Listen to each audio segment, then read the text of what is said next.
I would, sounds harsh, but the next time we're in a Silicon Valley, Credit Suisse, First Republic Hmm. kind of meltdown, which we just went through in the spring of 2023, um, let a bank fail. Let a couple of banks fail. It's hard. It's hard medicine.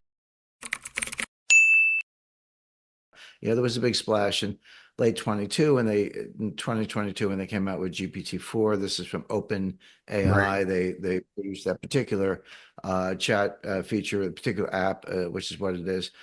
So it got something like 200 million downloads in the first 60 days. It was the fastest take up of any app ever, even more so than Instagram and TikTok and some of the other successes.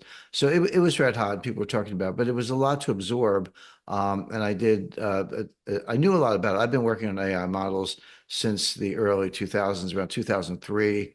I was a part of a group, but I was co-director. We built a AI model for the CIA to detect terrorist attacks using market information. I always say they didn't need me to jump out of a helicopter with a knife between my teeth, but they didn't have a lot of capital markets expertise, and they're very good at reaching out because capital markets had not been part of the battle space during the Cold War and the post-Soviet era, but all of a Hmm. sudden it was because there was insider trading before 9/11. And so the question was, if there was going to be another attack like that, would there be insider trading again? Could you spot it? Could you trace it to the source, get a FISA warrant, break down the door, and stop the attack? That was our mission. And we, after research, concluded that the answer to all those questions was yes, you could do it. And then we built a working prototype that was very successful. So that was an AI model, maybe a little primitive by today's standards, but I have been in the field for a long time, so I felt comfortable writing a book about it. I knew the importance of it. As I say, it's more important now than ever. But what I did, and I make the point, AI is very powerful, no question about it. Right. It will do a lot of good, not going away, whether you like it or not. And I make the point in the book. I said it's here. I'm not writing a book about something that's coming in 3 or 4 years. I mean, we do lean forward, but the bigger point was it's here now. And what you're doing, really, you're taking engineers and developers and Wall Street market experts, and you're mashing them up. You're combining their skills to create these programs. Sounds good, but there are two problems. And one is the engineers don't really understand Wall Street. They try, but they understand math. And Wall Streeters tend to be super bullish, like anything that makes stocks go up, we're for it, Right. without thinking about the dangers. They have a blind spot there. But I've been through enough and been around long enough to know what some of those things are. So I turned to that and point out how AI and GPT and deep fakes, we know what those are, using AI to create visual and audio images that are they're invented. They look real. They act real. There was one reporter, she was working on an article on this, and she went to one of the top companies that can produce these. I'm not saying they're doing anything wrong. It's just software. Uh, and she gave it so many hours of her voice and so many hours of video and delivered it to the company and said, make a fake version of me. And they did. And she showed it to her mother, and her mother couldn't tell it wasn't her. So that kind of potential exists and is real. There are some hedge funds that have been set up that where the managers say, we've outsourced this stock picking to AI. We just, AI can read, a million pages of 10Ks, 10Qs, eight, 8Ks, etc. Um, Hmm. Research reports, official statements, letters, balance sheets, can analyze it all. You can do it, I can do it, but it takes time. But if you could do millions of pages in a pretty short period of time and produce a report, okay, that could be a very good research report at speeds that humans can't keep up with. So there are a couple of hedge funds like this, but one in particular, they're getting good results. They've said to the AI, "You pick the stocks for us. Here are the parameters, and here's the what they call the training set. That's the set of Hmm. materials that the large language model goes through and reads over and over to try to form, particularly with GPT, where you're going to produce reports that need to be readable, grammatical. That's how you do it. So it's capable of that. But what's going to happen, it's happening already, is that more and more, as more and more, whether a hedge fund or investment advisor, wealth manager, et cetera, move into that field, it's going to get more and more crowded. And what they're going to discover is that everyone's getting the same results. In other words, it's not that these programs are wildly different. They're actually very much alike.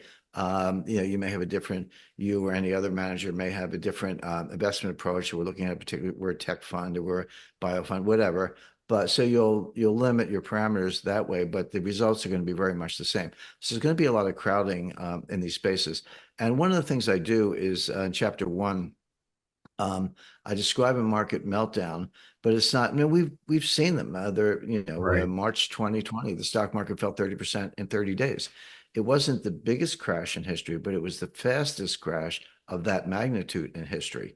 30% is a long way down, and it happened over the course of a month. And now the market Right. came back, and that's fine.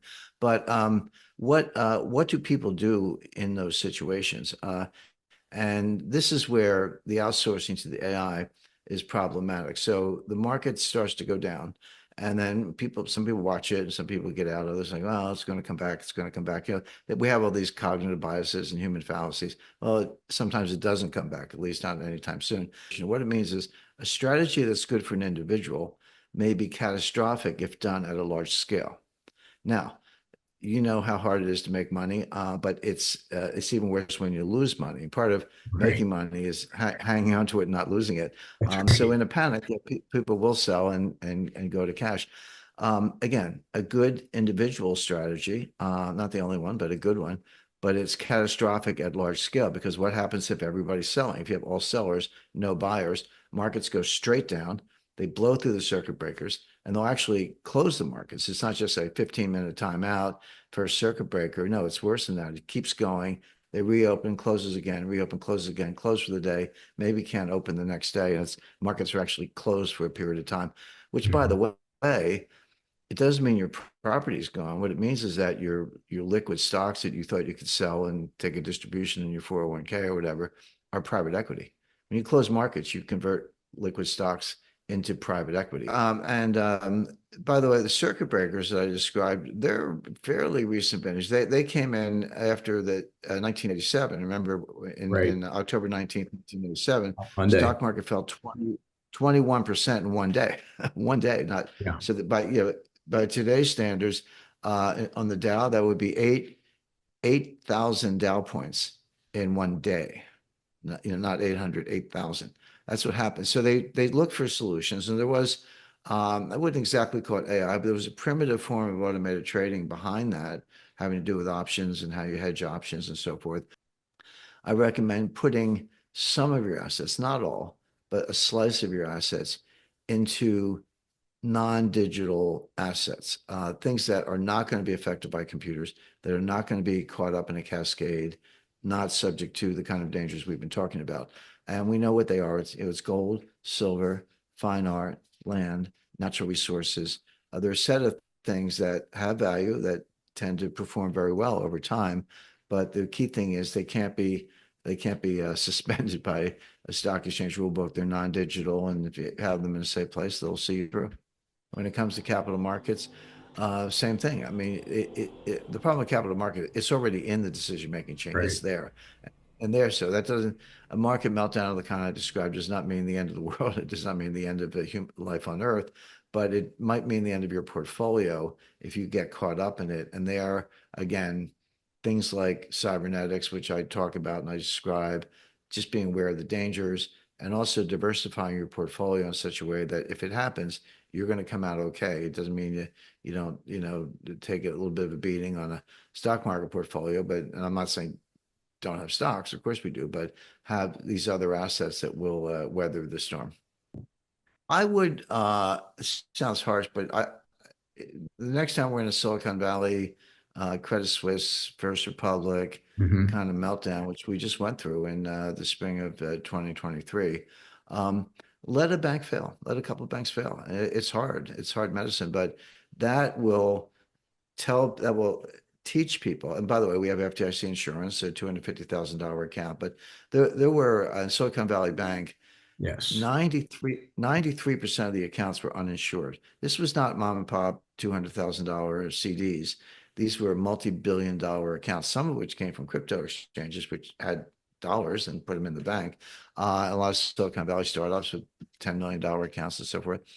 let somebody fail, let the bank fail, let some of that pain be spread around, and let let the stock go to zero, let the bondholders take a haircut. Yeah, absolutely protect the depositors up to the insured limit, but everything over the insured limit, hey, we give a certificate, we'll liquidate the bank and get back to you. It'll be worth something, but we don't know if it's 10 cents on the dollar or 80 cents on the dollar, but we'll get back to you. That would instill discipline. All of a sudden people say, hey, gee, my bank's not risk-free. Anything over the deposit insurance limit, I'm taking a chance. And then people would impose discipline on the banks. Forget capital. I mean, I'm not saying there's no role for capital. Capital will not protect you. There's all these regulations, Basel III and all this, without to get too technical. They keep saying, "Well, I have more capital, it'll protect bank accounts." No, it doesn't. It sends a good signal. It maybe instills some confidence in the short run, but the point is capital. If you don't have a bank panic, you actually don't need any capital. And if you do have a bank panic, no capital is enough. So it's kind of for show. But what does matter is, as I say, is confidence and management, good risk management, and understanding the dangers. And what I do in the book in Money GPT, I just try to identify some of these dangers so that people can go into it with their eyes wide open.